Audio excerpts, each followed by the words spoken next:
Olá pessoal, vamos iniciar então nossa live de hoje, planejamento protético cirúrgico em implantodontia. É a segunda parte de uma live que nós iniciamos no sábado passado. No sábado passado nós falamos especialmente dos problemas que acontecem quando nós não respeitamos de forma muito precisa os preceitos básicos do planejamento protético cirúrgico na implantodontia. Então na semana passada, basicamente nós focamos, para aqueles especialmente que não estavam assistindo, e para nós relembrarmos também, para aqueles colegas que me prestigiaram na semana passada, alguns dos assuntos que nós vimos na semana passada. Então eu foquei basicamente nos erros de planejamento. Então mostrei uma série de situações clínicas que falavam justamente dos problemas que acontecem quando esse implante não está perfeitamente posicionado. O que é um implante perfeitamente posicionado? É um implante que esteja o mais próximo possível do longo eixo da coroa dentária, do longo eixo do dente a ser construído sobre aquele implante. Então nós vimos que implantes que saem fora do tecido ósseo, fora do que nós chamamos de envelope esqueletal, trazem problemas inclusive na manutenção desse implante, trazem problemas em relação à confecção da prótese. Eu vou ter próteses com sobrecontorno, como nessa situação. Eu vou ter próteses que vão dificultar a higienização por parte do paciente. Então, o implante mal posicionado sempre vai me trazer algum tipo de problema, de ordem biomecânica, estética, de ordem no que diz respeito à higienização. Então, nós precisamos saber quais são as regras básicas que nós devemos respeitar para que esse implante não me gere problemas dessas ordens.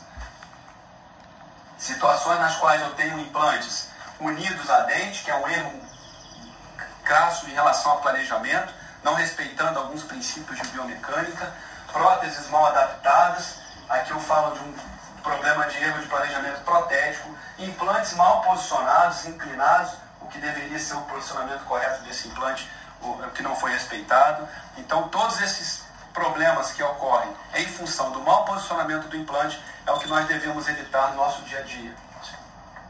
Situações em que implantes estão muito mais posicionados para vestibular e apicalmente, isso faz com que muitas vezes, e infelizmente, nós tenhamos que remover esses implantes, para que a gente possa aí sim instalar esse implante num posicionamento proteticamente adequado. Implantes que estão muito vestibularizados, posição correta seria essa desse implante. Nós vemos que, infelizmente, o colega instalou esse implante num posicionamento proteticamente muito indesejável. Então, a partir de um planejamento correto, é que nós vamos definir qual é o posicionamento ideal desse implante para que a gente possa ter bons resultados estéticos, biomecânicos e, principalmente, longevidade no nosso tratamento. E, infelizmente, tem vários outros casos que eu mostrei na aula passada, eu só estou elencando algum desses casos só para a gente fazer um link com a aula, da aula passada com essa aula. Infelizmente, muitos desses problemas que levam não só a ter que removermos esse implante, processo que nós chamamos de explantação, mas infelizmente em muitas dessas situações nós causamos até problemas inflamatórios, infecciosos a esses pacientes, como aconteceu na situação dessa cliente, que é uma colega dentista, por incrível que pareça, e quando ela me procurou, ela estava com esse implante instalado nessa situação, invadindo a região da glândula submandibular, e infelizmente trazendo a ela muito desconforto, inflamação, passou por um processo infeccioso sério nessa região, e obviamente a resolução para esse caso é a explantação e a instalação de um novo implante num posicionamento proteticamente correto. Então, para que nada disso faça parte na rotina clínica de um implantodontista, daqueles que estão iniciando a implantodontia agora, dos colegas mais experientes que estão me assistindo, nós sabemos a importância desse assunto na nossa grade curricular. Eu sempre digo aos meus alunos que essa aula é a aula mais importante do curso, porque se eu erro no planejamento, tudo daí para frente vai começar de forma errônea.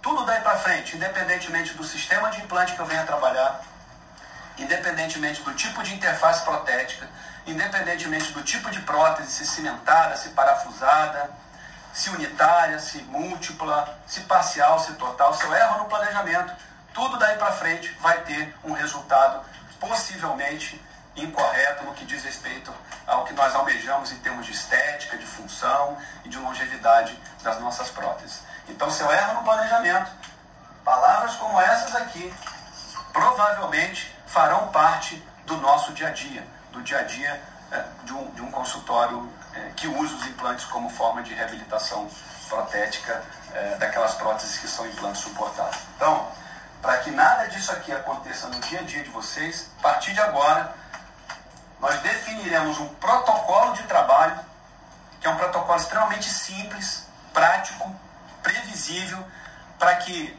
essas palavras, esses problemas, esses erros, não façam parte do dia a dia daqueles colegas que utilizam a implantodontia para suas reabilitações.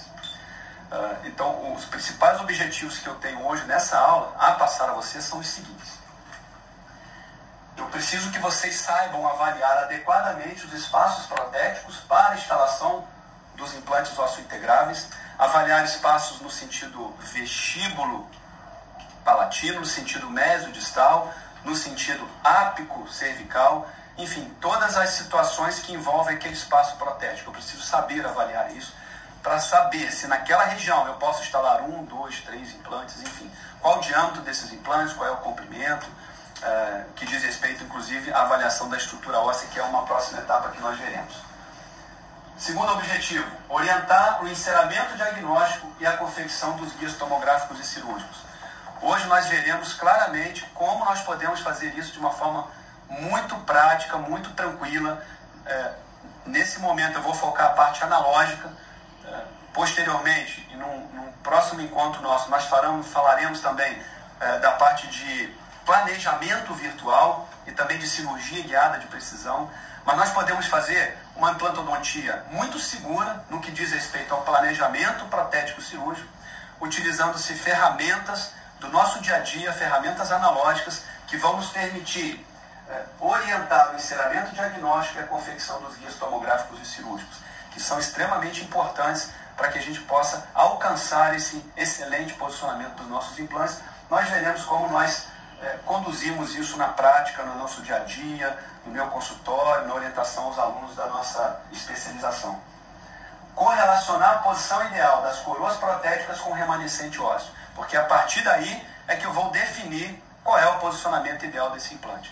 Então, se eu quero instalar um implante numa determinada região, primeiro eu preciso definir qual é a forma daquele dente, para que a partir dessa forma do dente eu possa definir o posicionamento ideal desse implante. Então, saber correlacionar o remanescente ósseo com a coroa protética que eu pretendo construir é um passo extremamente importante no planejamento protético cirúrgico. Avaliar as imagens radiográficas e tomográficas, correlacionando-as com os marcadores radioopacos dos guias radiográficos e tomográficos. Hoje, praticamente, todos os casos nós fazemos com tomografia, planejamentos, não há porque hoje nós trabalharmos sem esse recurso de imagem. No passado, muito no passado, 10, 15 anos atrás, nós tínhamos dificuldade de acesso a esses exames. Hoje, a facilidade de acesso aos exames de imagem, no que diz respeito às tomografias, é muito, muito grande. Então, não há justificativa hoje nós trabalharmos sem esse recurso de imagem. Então, nós precisamos saber correlacionar as imagens produzidas pelos marcadores radioopacos dos guias tomográficos com esse remanescente ósseo, para que nós possamos avaliar de forma muito precisa a altura óssea, a espessura óssea e a relação axial desse possível longo eixo do implante com aquele remanescente ósseo. Isso nós fazemos nesse quarto item, quando a gente consegue correlacionar essas imagens produzidas pelos marcadores radioopacos dos guias tomográficos com o remanescente ósseo. Essa é uma fase fundamental para que a gente possa ter implantes bem posicionados. Nós veremos isso com muitos detalhes ao longo da apresentação. E, por fim, produzir os guias cirúrgicos, que são uma evolução dos guias tomográficos, que vão nos possibilitar efetivamente, durante o ato cirúrgico, instalar esses implantes de acordo com o planejamento que foi feito lá a partir do enceramento diagnóstico, passando pelo guia tomográfico, análise das imagens tomográficas e, por fim, a instalação do implante, quando esse guia tomográfico é transformado em guia cirúrgico. Isso no fluxo analógico. Nós veremos posteriormente, numa próxima live, esses mesmos conceitos sendo utilizados no fluxo digital. Pois bem, existem muitos trabalhos na literatura, esse é um deles, né? É um guideline da ITI, que é o International Team for Study of Implantology, um grupo patrocinado pela Straumann, e eles produzem vários guidelines que nos orientam em várias técnicas e vários procedimentos na implantodontia. Esse guideline é bem interessante. Além disso, obviamente, nós temos muitos trabalhos na literatura que nos possibilitam verificar qual é o posicionamento ótimo do implante no que diz respeito aos conceitos básicos de planejamento protético cirúrgico. Então, essas imagens são retiradas desse guideline, por isso ele está referenciado, e ele nos orienta o posicionamento mesodistal, vestíbulo palatino e ápice cervical do implante. Nós devemos ter distâncias seguras. Então, nós podemos ver aqui que o que está em vermelho são distâncias desconfortáveis, o que está em verde são distâncias confortáveis, são posicionamentos confortáveis do implante. Então, quando eu vestibularizo demais esse implante, eu tenho um posicionamento incorreto. Quando eu mesializo ou distalizo demais esse implante no sentido mesodistal, e quando eu coloco esse implante muito apical ou muito supraósseo, eu também posso ter um posicionamento ápico-cervical incorreto desse implante, dependendo especialmente do tipo de interface protética que eu venha trabalhar. Então, a partir desses conceitos básicos, nós temos hoje na literatura muitos trabalhos que vão nortear o posicionamento correto desses implantes. O primeiro posicionamento que eu vou comentar com vocês agora é o posicionamento mesodistal. Onde eu devo colocar esses implantes? Onde eu devo instalar esse implante quando ele é unitário, quando ele é múltiplo, quando eu tenho vários implantes a serem instalados? Quais as distâncias mínimas eu devo respeitar entre uma plataforma do implante e a plataforma do outro implante? Bom, Tarno fez um estudo clássico que foi publicado e republicado várias vezes, esse estudo de 2000, mas existem publicações anteriores a essa, e ele nos mostrou claramente regras que até hoje são utilizadas por todos os colegas que fazem da implantodontia sua rotina clínica no mundo inteiro. No que diz respeito ao posicionamento mesodistal, esse trabalho do Tarno nos mostrou que nós devemos manter uma distância segura da plataforma do implante ao dente vizinho em torno de 1,5 a 2 milímetros, e entre as plataformas dos implantes em torno de 3 milímetros.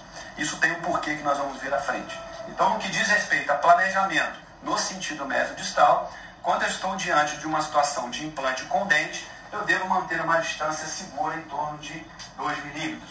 Quando eu falo de 2 implantes ou mais implantes instalados em áreas contíguas, eu devo manter uma distância segura em torno de 3 milímetros. Especialmente se eu estiver trabalhando com implantes que nós chamamos de implantes de plataforma hexagonal, implantes que têm a conexão protética apoiada num implante de hexágono externo ou até mesmo um implante de hexágono interno, ou qualquer outro tipo de conexão protética que não seja conexão conimorse. Porque quando a gente fala de implantes conimorse, alguns paradigmas, algumas dessas regras básicas, elas são alteradas, e a gente vai ver quais são essas mudanças de paradigma um pouco mais à frente. Okay? Então, essa é uma regra básica que nós devemos respeitar, especialmente para os implantes hexagonais. Quando eu não respeito essa regra, quando eu aproximo demasiadamente esses implantes, esse trabalho do Tarno mostrou que eu tenho uma perda óssea em torno de 1 milímetro, 1,04, 1,05, podendo ser até um pouco mais, em torno de 1 milímetro de perda óssea entre as plataformas dos implantes. Se eu aproximei esses implantes mais do que 2 milímetros, menos do que 3 milímetros de espaço, eu tenho aqui 2 ou até menos, como eu perco 1 milímetro para cá e 1 milímetro para cá, eu acabo tendo uma perda do pico ósseo. Essa perda do pico ósseo faz com que a minha papila ela se contraia, promovendo o que a gente chama na literatura de black space, que são aqueles espaços negros que aparecem entre um implante e o outro. E muitas vezes nós conseguimos contornar alongando o ponto de contato, se for uma região posterior, até que esteticamente a gente tem um resultado satisfatório. Mas se for uma região anterior, o resultado estético, comparando ao dente homólogo, né, ao contralateral, os resultados são muito ruins. Então, quando eu mantenho essa distância de 3 milímetros entre as plataformas dos implantes, eu tenho uma possibilidade maior de manter o pico ósseo entre esses implantes e, consequentemente, eu tenho uma possibilidade maior de manter essa papila intacta ou o mais próximo possível de uma anatomia ideal de antes de nós fazermos essa extração dentária. Então, isso é o que nós chamamos na literatura do processo de salserização. O que é salserização? É quando eu tenho essa perda óssea em torno de 1 milímetro ao redor de toda a plataforma do implante. E existem várias teorias que explicam a salserização. Uma delas é a teoria biológica, que nos mostra que quando eu tenho implantes com conexões protéticas hexagonais, seja hexágono externo, seja hexágono interno, seja qualquer outro tipo de conexão, que não seja conexão Morse, conexões cônicas Morse, eu vou ter, durante o processo mastigatório, durante a transmissão de forças e cargas sobre essa coroa protética, abertura de pequenos gaps. Isso acontece naturalmente nesses implantes com conexões hexagonais. Isso faz com que as bactérias presentes aqui, que certamente nós teremos bactérias nessa região, sejam bombeadas para o osso periimplantar. E esse bombeamento, esse efeito de bombeamento dessas bactérias, é uma das teorias que explica exatamente essa questão do processo de salserização, que é essa perda óssea em torno de 1 milímetro ao redor da plataforma do implante, no sentido mesodistal, vestibular, palatino, e se estendendo até a primeira ou segunda rosca do implante. Isso é tido como um critério de sucesso, de acordo com os trabalhos do Albrecht, de 1985, onde ele estabeleceu critérios de sucesso. Então, se eu estiver avaliando o implante de hexágono externo com 5, 6, 7, 10, 15 anos em função e tiver uma pequena perda óssea ao redor dessa plataforma, limitando-se à extensão de 1 milímetro no sentido ao redor de toda essa plataforma e 1 a 1,5 até 2 milímetros no sentido apical, expondo somente a primeira ou a segunda rosca desse implante, desde que esse implante esteja imóvel, que eu não tenha nenhum tipo de sintomatologia, que eu não tenha uma inflamação periimplantar avançada, eu tenho esse implante como um implante de sucesso. Tá? Isso, mais uma vez, para os implantes de hexágono externo. Vocês podem ter acesso a esses vídeos do trabalho do Paul Wayne, nesse endereço aqui. O Paul Wayne é um pesquisador da Universidade de Frankfurt, e ele fez esse estudo bem interessante e que nos mostra aí o que acontece com várias marcas de implantes. Esses implantes são implantes de hexágono interno, não implantes de hexágono externo, de conexões internas, que fazem com que, frente a uma força mastigatória, sobretudo forças oblíquas, de 100 a 200 newtons, foi a metodologia empregada por ele, em todas essas condições clínicas, em todos esses tipos de implantes estudados, ele mostrou que há a abertura de um pequeno gap entre a plataforma do implante e o componente protético, gerando esse efeito de bombeamento. É o que nós chamamos de salserização, produzindo o efeito de salserização. E por que salser? Por que salserização? Isso vem de uma palavra em inglês, que é salsa, que nós conhecemos como pires, então defeito em forma de pires. Por isso, se aportuguesou esse nome salser, um processo de salserização, mas não existe essa palavra no português. É porque o defeito produzido é um defeito em formato de pires. No sentido mesodistal, se eu não respeito essas distâncias mínimas entre a plataforma do implante e a plataforma do outro implante, entre a plataforma do implante e o dente, problemas clínicos acontecerão, né? De reabsorção óssea, que pode, e na maioria das vezes isso vai acontecer, gerar reabsorções e efeitos indesejáveis no que diz respeito à longevidade desse implante, a estética, como a gente pode ver na proximidade desse implante aqui com os dentes vizinhos. Então, esse defeito em forma de pires, chamado salserização, defeito em forma de pires, pode levar a efeitos ou consequências clínicas muito desagradáveis. Quando eu falo no sentido ápico coronal, o que a gente tem como regra básica é definir que a plataforma do implante deve estar distante em torno de 3 a 3,5 milímetros do colo clínico do dente, não da coroa anatômica. Então, através dos guias cirúrgicos, no momento das cirurgias, nós vamos medir essa distância do colo clínico da minha coroa. Obviamente, ela não vai estar presente, eu vou definir isso através de um encerramento diagnóstico e através do meu guia cirúrgico. Nós vamos medir essa distância daqui à plataforma do implante. Se eu estiver trabalhando com implantes de hexágono externo ou qualquer tipo de conexão que não seja conexão Morse, essa distância deverá ser em torno de 3 a 3,5 milímetros. Se eu estiver trabalhando com implantes com Morse, nós veremos mais à frente que é uma mudança de regra, uma mudança de paradigma. A gente poderá e deveremos, na maioria das situações, manter esse implante no nível mais infraósseo. No que diz respeito à crista óssea vestibular e proximal, nós devemos também avaliar isso. Eu não consigo avaliar essa crista óssea vestibular se eu não tiver uma tomografia, Obviamente eu não tenho essa imagem tridimensional quando eu faço uma radiografia periapical, mas numa boa radiografia periapical, no exame clínico inicial, eu já consigo visualizar se eu tenho esses picos ósseos das papilas, esses picos ósseos que vão me manter as papilas intactas, esses picos ósseos, essas cristas ósseas interproximais. Então a manutenção dessas cristas ósseas, por não haver perda de inserção no dente vizinho, sobretudo em área estética, é um fator muito relevante e tem que ser avaliado num primeiro momento, sobretudo em áreas estéticas. Porque se eu tenho perda dessa crista óssea proximal e porventura precise fazer um retalho de espessura total, descolando todo esse tecido, descolando o periósteo, invariavelmente, na cicatrização, mesmo que essa papila esteja numa boa posição, ela vai, nesse processo cicatricial, buscar uma inserção mais próxima do osso e vai me aparecer aqui um black space, um buraco negro. Então, é uma condição que tem que ser avaliada com muito detalhe, especialmente quando nós estamos falando de uma situação de área